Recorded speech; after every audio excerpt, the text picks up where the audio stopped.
నీలాంజన సమాభాసం రవిపుత్రం యమాగ్రజం ఛాయామార్తాండ సంభూతం తం నమామి శనేశ్వరం. ఓం శ్రీ జగద్గురవే నమః. జగద్గురువైనటువంటి శనీశ్వర మహారాజుకి జై. మనకి శని జయంతి ఈరోజు. శని జయంతి అంటే ఎప్పుడు వస్తుందంటే వైశాఖ మాసం శుక్ల కృష్ణపక్షం అమావాస్య తిథి రోజు వస్తుంది. కాబట్టి ఈ రోజు శనివారం అవడం కూడా చాలా విశేషమైనటువంటి రోజు. శనివారంతో కూడినటువంటి శని జయంతి రావడం చాలా అదృష్టంగా భక్తులంతా కూడా భావించాలి. అయితే 30 సంవత్సరాలకి ఒక్కసారి ఈ శని జయంతి వస్తుంది. తన సొంత రాశి అయినటువంటి కుంభ రాశిలోకి మరి ఈ యొక్క శని ఉన్నప్పుడు ఈ యొక్క శని జయంతిని మనం జరుపుకుంటాం.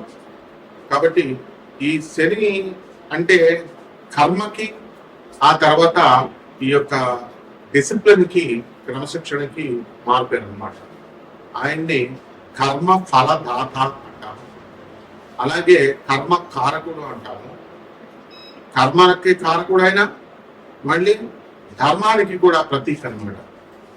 అయితే ఎవరైతే ఈ యొక్క శని దశలు నడుస్తున్నప్పుడు అర్ధాశ్రమ శని, అష్టమ శని, అలాగే ఏలినాటి శని, సాడే సత్ అంటాం, ఇలాంటివన్నీ నడుస్తున్నప్పుడు ఎవరైతే అన్యాయంగా అధర్మంగా వీళ్ళు ప్రవర్తిస్తారో అటువంటి వాళ్ళని శనీశ్వరుడు శిక్షిస్తాడు.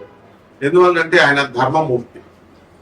కాబట్టి మనకి ఈ శనీశ్వరుడు ఏం చేస్తాడంటే మనకి ఈ ఎన్నటి శని సమయాలలో చాలా కష్టాలను ఇస్తాడండి. ఈ అర్ధాష్టమ అష్టమ శనుల సమయాల్లో అనుకుంటాం. నిజమే, కష్టాలతో పాటు సక్సెస్ కూడా ఇస్తాడు అనేటటువంటి విషయాన్ని భక్తులు మర్చిపోతారు.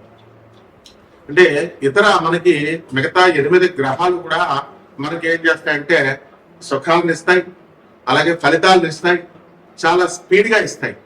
కానీ శనీశ్వరుడు మాత్రము చాలా స్లోగా, మందుడు అంటామండి, స్లోగా నడుస్తాడు.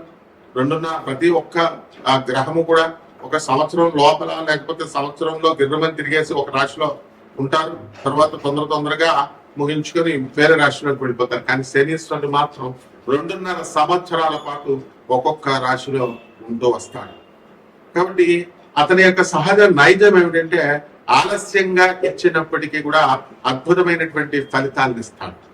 రాజయోగ కారకుడు ఆయన. శని యొక్క అనుగ్రహం లేదే ఏ జీవికి కూడా ఆయుర్దాయం అనేటటువంటిది పరిపూర్ణంగా ఉండదు. అంటే లాంగిటివిటీ ఆఫ్ లైఫ్ ని ఇచ్చేటటువంటి ప్లానెట్ శని మహారాజు అనమాట. అలాగే ఇతర ప్లానెట్స్ అన్నిటిని కూడా మనం ఏమని చెప్పుకుంటామంటే మనకి ఈ యొక్క క్రమశిక్షణ ఇవన్నీ కూడా ఉన్న క్రమశిక్షణ నేర్పించిన శని మాత్రము మనము దేవుడు, శని దేవుడు అంటాం. మిగతా ప్లానెట్స్ మామూలుగా గ్రహాలు అని అంటాం, కుజగ్రహము, బుధగ్రహము ఇలా అంటాం. కానీ శని మాత్రం దేవుడు అంటాం. ఈ యొక్క శని తన మాతృభక్తి చాలా ఎక్కువ ఛాయాదేవ తన తల్లి అయినటువంటి ఛాయాదేవ పట్ల.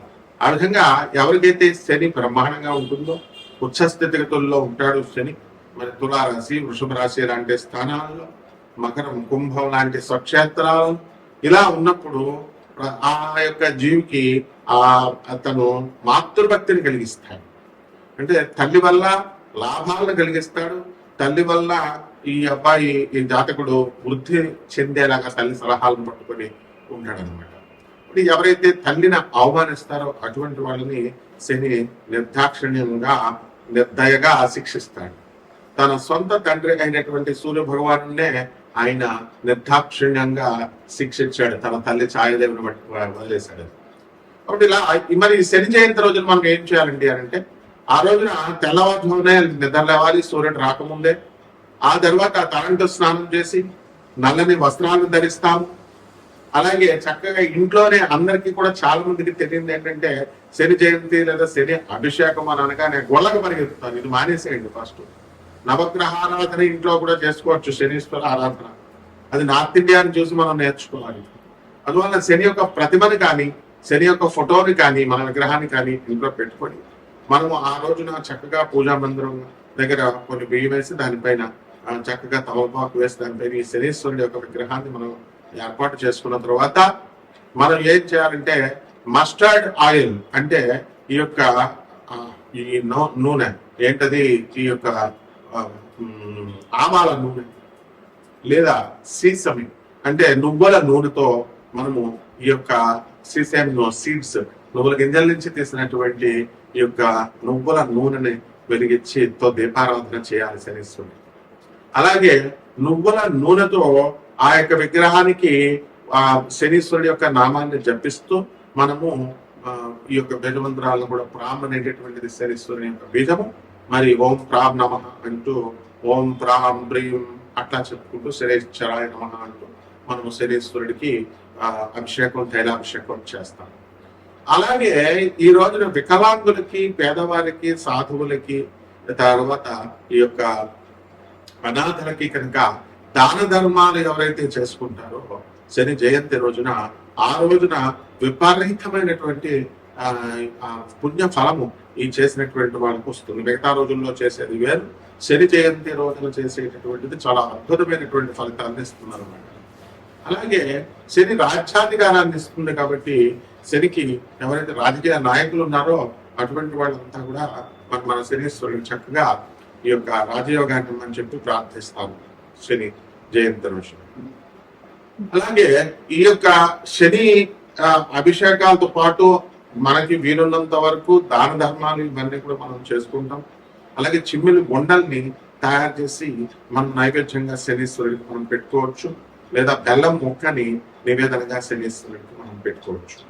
ఈ శని జయంతి రోజున ఓం శనేశ్వరాయ నమః అనేటటువంటి మహామంత్రాన్ని 108 సార్లు మనము జపించవచ్చు అన్నమాట.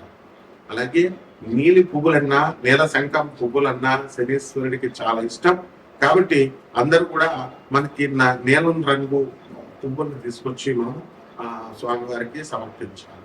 అదేవిధంగా నీలము రంగు లేదా బ్లూబెర్రీస్ ఫ్రూట్స్ ని, మనం నేరేడు పళ్ళు ఇలాంటివి నీల రంగులో ఉన్నటువంటి ఫ్రూట్స్ అన్నింటినీ కూడా తీసుకొచ్చి మనము శనీశ్వరుడికి నైవేద్యంగా మనం పెట్టాలి. ఈ రకంగా ఎవరైతే కష్టాలను మనకి ఎదుర్కొనేటటువంటి శక్తిని ఈ శనీశ్వరుడు ఇస్తాడు, అటువంటి వాళ్ళందరూ కూడా ఆ కష్టాలని ఎదుర్కొని సక్సెస్ అనేటటువంటి బాటలో వీళ్ళు ముందుకు వెళ్ళాలి. అలా కాకుండా మామూలు ప్లానెట్స్, మామూలు గ్రహాలు ఇచ్చినట్టుగా మనకి సుఖాలు సునాయాసంగా కష్టం లేకుండా వచ్చింది అనుకోండి, దాని విలువ మనకి తెలియదు. కాబట్టి శనీశ్వరుడు ఏం చేస్తాడంటే మనకి చాలా కష్టాలను కలిగిస్తాడు. సరే, ఈ యొక్క ఎలాంటి సమయంలో యాక్సిడెంట్లు ఇలాంటివన్నీ కూడా జరుగుతాయి. జరిగిన తర్వాత నిరంతరము ఎవరైతే నడుస్తారో, నిరంతరము ఎవరైతే కృషి హార్డ్ వర్క్ చేస్తారో, వాహనాలు ఇవన్నీ వాడకుండా వీలున్నంత వరకు సింపుల్ లైఫ్ ని ఎవరైతే లీడ్ చేస్తారో అటువంటి వాళ్ళంటే శనీశ్వరుడికి చాలా ఇష్టం అన్నమాట. అందువలన ఎవరైతే క్రమశిక్షణ కలిగి ధర్మబద్ధతగా ఎవరైతే ఉంటారో అటువంటి వాళ్ళకి సంతానం లేనటువంటి వాళ్ళకి కూడా సంతానాన్ని కలిగిస్తారు. ఎప్పుడైతే యోగము లేకపోయినా సరే, జాతకుడికి ధనయోగం లేదనుకోండి, అటువంటి వాడిని కూడా ధన యోగాన్ని శనీశ్వరుడు కల్పిస్తాడు. అలాగే 6వ ఇంట్లో శని కనుక ఉన్నట్లయితే లాంగిటివిటీ ఆఫ్ లైఫ్ పెరుగుతుంది అని చెప్పి శాస్త్రం చెబుతుంది. అదేవిధంగా రోగాలు అనేటటువంటివి చాలా మందికి అనేక రకమైనటువంటి రోగాలు వస్తాయి. సాధారణంగా డెర్మటాలజీలో మనకి చర్మ సంబంధమైనటువంటి ఈ యొక్క డెర్మటాలజికల్ డిజార్డర్స్ అనేటటువంటివి వస్తాయి. ఆ విధంగా చర్మ వ్యాధులతో పాటు హ్యూమన్ ప్యాపిలోమా వైరస్, హెచ్పివి వ్యాధులు కూడా మనకి ఈ యొక్క శని ప్రభావం వల్ల వస్తుంది. అలాగే పీసీఓడి ప్రాబ్లమ్స్, ఈ హార్మోన్స్ ఇంబ్యాలెన్స్ వల్ల వచ్చేటటువంటి ఈ వ్యాధులన్నీ కూడా క్యాన్సర్ కి దారి తీస్తాయి, ఈ హెచ్పివి వైరస్ కూడా. అందువల్ల వాటిలన్నింటినీ కూడా ఈ యొక్క శనీశ్వరుడు నిరోధిస్తాడు. కాబట్టి ఒక్కొక్క రాశి వారిగా 12 రాశుల వారి అందరికీ కూడా ఎటువంటి ఫలితాలు ఇస్తారో మనం చూద్దాం. ముందుగా ఇవన్నీ కూడా గోచారాల రీత్యా కోటాను కోట్ల మందికి అందరికీ కూడా కామన్ ప్లాట్ఫామ్ లో మనం చెప్తున్నాము కాబట్టి దాని రీత్యా మనకి ఈ ఫలితాలు అనేటటువంటివి ఇలా ఉన్నాయి రాశి ఫలాలు అని మనం చదువుకుంటాం, వింటాం. అయితే ఈ యొక్క వ్యక్తిగత జాతకం అనేటటువంటిది ఒక్కొక్కరికి ఒక్కొక్కలా ఉంటుంది. ఎవరైతే వ్యక్తిగత జాతకాలు కావాలనుకుంటున్నారో వాళ్ళందరికీ కూడా నాసా లైవ్ రిపోర్ట్స్ బట్టి అమెరికన్ టెక్నాలజీతో మేము ఈ యొక్క జాతకాలు చెప్తాం. అటువంటి వాడిని మనం సంప్రదించవచ్చు. ఒక్కొక్క రాశి వారికి కూడా ఈ శని జయంతి ముందు ఎలా ఉంటుంది, ఆ శని జయంతి తర్వాత ఈ యొక్క విశేషమైనటువంటి రెమెడీస్ చేసుకున్న తర్వాత ఒక్కొక్క రాశి వారికి ఎలా ఉంటుందో మనం చూద్దాం. సింహరాశి, ఈ సింహరాశి వారికి అందరికీ కూడా శని జయంతి చాలా ప్రాముఖ్యమైనది. ఎందువల్లంటే అష్టమ శని నడుస్తున్నాడు. ఈ యొక్క అష్టమ శని నడుస్తున్నటువంటి సమయంలో మనకి శని జయంతి అనేటటువంటిది ఈ యొక్క సింహరాశి వారికి భగవంతుడు సాక్షాత్తు ఆ శనిదేవుడే మనకి అవకాశం ఇచ్చాడు. అంటే ఈ రోజు అందరూ కూడా శనీశ్వర జపాలు చేసుకోవడము, తపాలు చేసుకోవడంతో పాటు అన్నదానాల కార్యక్రమాలు, పేదవారికి, వికలాంగులకి, అనాథులకి, సాధువులకి దాన ధర్మాలు చేసుకోవాలి. కాబట్టి సింహరాశి వారికి జన్మంలో ఉన్నటువంటి కేతుగ్రహ ప్రభావం వలన వీళ్ళకి అధికమైనటువంటి భక్తి ఏర్పడుతుంది, చాదస్తం ఏర్పడుతుంది, జ్ఞానం ఏర్పడుతుంది, తీవ్రమైన పట్టుదలలో, అనవసరమైన కోపము, తీవ్ర కోపము, ఇలాంటివన్నీ కూడా జరుగుతాయి. ఇంట్లో ఉన్నటువంటి సామాన్లంతటినీ కూడా ఎవరికైతే సింహరాశి వారు ఉన్నారో వాళ్ళ ఇంట్లో ఉన్నప్పుడు ఈ సామాన్లు దాచుకోవాలి, లేకపోతే పగలగొట్టేస్తారు. ఇలా అంతా కోపం వస్తుంది. అలాగే పిల్లల గురించి ఎక్కువగా ఆలోచించడము, అనవసరంగా హైరానా పడిపోవడము. ఇప్పుడు సమస్య ఏమీ లేదు, వాళ్ళకి ఎలాగో సీట్లు ఇంటర్నేషనల్ రెప్యుటేషన్ ఉన్నటువంటి కాలేజెస్ లో వీటికి సీట్లు రావడానికి అవకాశాలు ఉన్నాయి. అయినప్పటికీ కూడా వస్తాయా రావా అంటే డబ్బులు ఎలాగో కడతారు, మీరు వస్తాయా రావా అనేటటువంటి హైరాణ బాధల్లో గడుపుతా ఉంటారు. అలాగే ఈ సింహరాశి వారికి అందరికీ కూడా హెచ్పివి హ్యూమన్ ప్యాపిలోమా వైరస్ వచ్చేస్తుందేమో అనేటటువంటి టెన్షన్ తో చాలా కంగారు ఉంటారు. అయితే నెగిటివ్ రావడంతో వీళ్ళంతా కూడా చాలా సంతోషంగా ఉండడం అనేటటువంటి జరిగింది. అలాగే ఈ రాశి వారి అందరూ కూడా నర్సరీలు, హార్టికల్చర్ ఇలాంటి మొక్కల్లో నర్సరీలు పెంచడంలో చాలా అధికమైనటువంటి లాభాలను వీళ్ళు తెస్తారు. అలాగే ఈ సింహరాశి వారి నిరుద్యోగులు ఎవరైతే ఉన్నారో అటువంటి వాళ్ళందరికీ కూడా ఉద్యోగాలు ఇంకా రావు. కారు డ్రైవింగ్లు బైక్ డ్రైవింగ్ చేస్తున్నారు.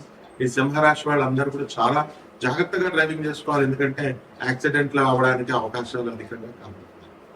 కాబట్టి దంపతుల మధ్య కొన్ని కాపురాల్లో వాగ్వివాదాలు చేసుకొని పీకల మీద తెచ్చుకున్నటువంటి ఎవర్షన్, ఒకరి మీద ఒకళ్ళు ఎవర్షన్ తెచ్చుకున్నటువంటి సందర్భాలు. రాజకీయ నాయకులకి ఈ యొక్క సింహరాశి వారికి సింహరాశిలో ఉన్నటువంటి రాజకీయ నాయకులు చాలా అదృష్టవంతులు అని చెప్పాలి.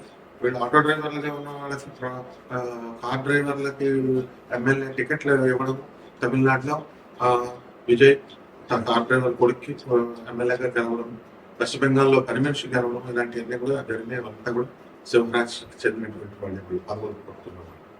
కాబట్టి పరిహారాలు ఏం చేయాలంటే, మనకి ఇక శని జయంతి కాబట్టి రోజు చక్కగా శని జపం చేసుకోండి, శని స్తోత్రాలు చదవండి, శనికి కిలోంపావు నల్ల నువ్వుల నల్లని వస్త్రాన్ని పేద బ్రాహ్మణులకి శనివారం ఉదయం 8 గంటలకి దానం చేసుకోండి.